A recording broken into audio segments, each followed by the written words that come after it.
Hello guys, welcome to my channel the vlog. और मैं आपके लिए एमसीक्यू का सेकेंड पार्ट लेकर आई हूँ, जो आपकी ऑल एग्ज़ाम प्रिपरेशन के लिए बहुत हेल्पफुल होगा। और अब तक मैं जितने भी एमसीक्यूज़ आपको जितने भी सिलेबस वाइज एमसीक्यूज़ दी हुई हूँ, वो किसी न किसी एग्ज़ाम में पूछा गया है, जो बहुत ही इम्पोर्टेंट और इम्पोर्टेंट एमसीक्यू है आपके एग्ज़ाम के लिए, ऑल एग्ज़ाम प्रिपरेशन के लिए। सो आप बने रहिए। अगर आपका अपने एग्ज़ाम का अच्छे से प्रिपरेशन करना है तो बने रहिए मेरे चैनल के साथ। मैं आपके लिए हमेशा यूज़फुल और इम्पोर्टेंट एमसीक्यूज़ अलग अलग सब्जेक्ट से लेके आऊँगी। और अभी के लिए मैं ज़्यादा टाइम वेस्ट नहीं करते हुए आपके फर्स्ट एमसीक्यूज़ पे आती हूँ। इससे पहले कि मैं आपका पहला एमसीक्यूज़ आपको बताऊँ, आपने अगर चैनल को सब्सक्राइब नहीं किया है सब्सक्राइब कर लें और चैनल को लाइक शेयर ज़रूर करें। शेयर उन लोग को जिन लोग को ये जिन्हें आप जानते हैं और वो अलग अलग एग्ज़ाम प्रिपरेशन कर रहे हैं, तो फिर उनके एग्ज़ाम के लिए काफ़ी हेल्पिंग होगा। तो उनके लिए आप हेल्प कर सकते हैं उनको इस चैनल को शेयर करके। सो आपका पहला एमसीक्यू होगा, क्या सत्य होगा कि भारत को परिभाषित किया जाए। मतलब पूछ रहा है यहाँ पे कि भारत को किस अर्थव्यवस्था के रूप में परिभाषित किया जा सकता है। तो क्वेश्चन का ऑप्शन है एक, खाद्य की कमी वाली अर्थव्यवस्था के रूप में, एक व्यापार आधिक्य वाली अर्थव्यवस्था के रूप में, एक श्रम आधिक्य वाली अर्थव्यवस्था के रूप में, एक पूंजी आधिक्य वाली अर्थव्यवस्था के रूप में, उपयुक्त में से कोई नहीं, उपयुक्त में से एक से अधिक। और यहाँ आधिक्य से मतलब है अधिकता, तो इसका आंसर हो जाएगा सी, एक श्रम आधिक्य वाली अर्थव्यवस्था के रूप में। किसी देश का आर्थिक विकास निर्भर करता है, ऑप्शन में है प्राकृतिक संसाधन, पूंजी निर्माण, बाजार का आकार, वित्तीय बाजार का एकीकरण, उपयुक्त में से कोई नहीं, उपयुक्त में से एक से अधिक। और इसका ऑप्शन हो जाएगा ई, उपयुक्त में से एक से अधिक।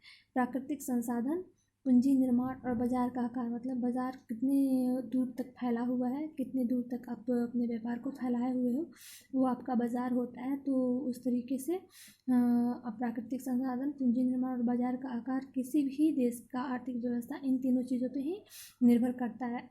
आपका नेक्स्ट एमसीक्यू होगा, वैश्वीकरण का अर्थ है। यहाँ पे ग्लोबलाइजेशन का अर्थ पूछ रहा है।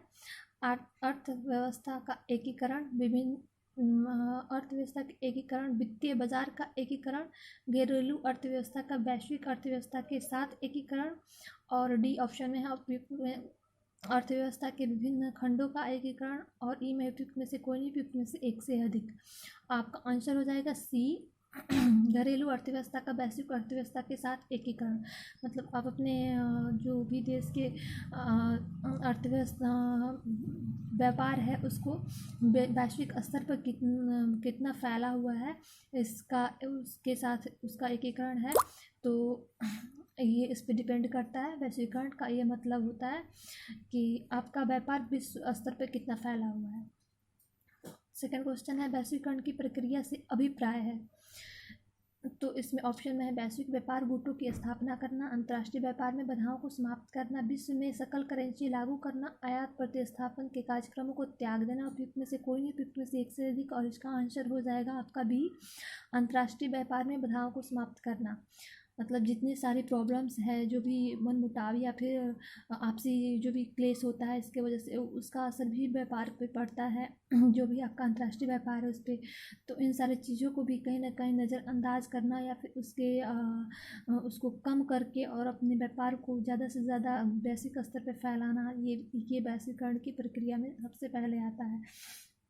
आपका नेक्स्ट एमसीक्यू है, भारतीय अर्थव्यवस्था के वैश्वीकरण का अर्थ क्या है। यहाँ पे भारतीय अर्थव्यवस्था के वैश्वीकरण को पूछा जा रहा है, ना कि वैश्विक स्तर पे इसके वैश्वीकरण को पूछा जा रहा है। तो इसका ऑप्शन है बाह्य ऋण का बढ़ना, बाह्य ऋण मतलब बाहरी ऋण का बढ़ना, आयात प्रतिस्थापन के कार्यक्रमों को त्याग देना, भारतीय व्यापारिक इकाइयों को विदेशों में स्थापित करना, दूसरे देशों के साथ आर्थिक संबंधों पर लगे प्रतिबंधों को यथासंभव कम से कम करना। और ई उपयुक्त में से कोई नहीं, उपयुक्त में से एक से अधिक। और इसका आंसर होगा सी, जी हाँ, भारतीय व्यापारिक इकाइयों को विदेशों में स्थापित करना। यहाँ पे भारत की अर्थव्यवस्था के वैश्वीकरण को पूछा जा रहा है। तो भारत की जो भी व्यापारिक इकाइयाँ कंपनियाँ हैं उसको विदेशों में किस स्तर पे फैलाया जा रहा है, स्थापित किया जा रहा है, जिससे कि उसका प्रचार भी एक तरह से हो रहा है और भारत का जो भी व्यापार है वो विदेश में भी फैल रहा है, तो उसका विस्तार हो रहा है। तो इस पे डिपेंड करता है भारत की अर्थव्यवस्था का वैश्वीकरण, इस पे डिपेंड करता है। से आपका नेक्स्ट क्वेश्चन है, भारत की कुल श्रम शक्ति का लगभग कितना भाग कृषि में लगा हुआ है? और आपका ऑप्शन है 43%, 49%, 54%, 65%, में से कोई नहीं, में से एक से अधिक। और आपका ऑप्शन सी इसका राइट आंसर होगा। और इसका 54% भारत की श्रम शक्ति का कृषि भाग में लगा हुआ है। आज के लिए इतना ही MCQs रहने देते हैं, फिर नेक्स्ट पार्ट में मैं आपके लिए और इम्पोर्टेंट MCQs लेके आऊँगी जो आपके ऑल एग्ज़ाम के लिए बहुत हेल्पफुल होने वाला है। सो अभी तक आपने जो भी मेरे वीडियो को लाइक किया है या फिर देखा हुआ है उसके लिए आपको थैंक्स। और आपके एग्ज़ाम के लिए काफ़ी हेल्पिंग है, तो मैं चाहूँगी कि आप ज़्यादा से ज़्यादा इसे देखें, लाइक करें और सब्सक्राइब शेयर करें। आपके एग्ज़ाम के लिए काफ़ी हेल्पफुल होने वाली है, और मैं नेक्स्ट आपके लिए और भी ज़्यादा यूज़फुल और आपके एग्ज़ाम के लिए इम्पोर्टेंट MCQs लेके आऊँगी अलग अलग सिलेबस से। तो आज के लिए थैंक्स।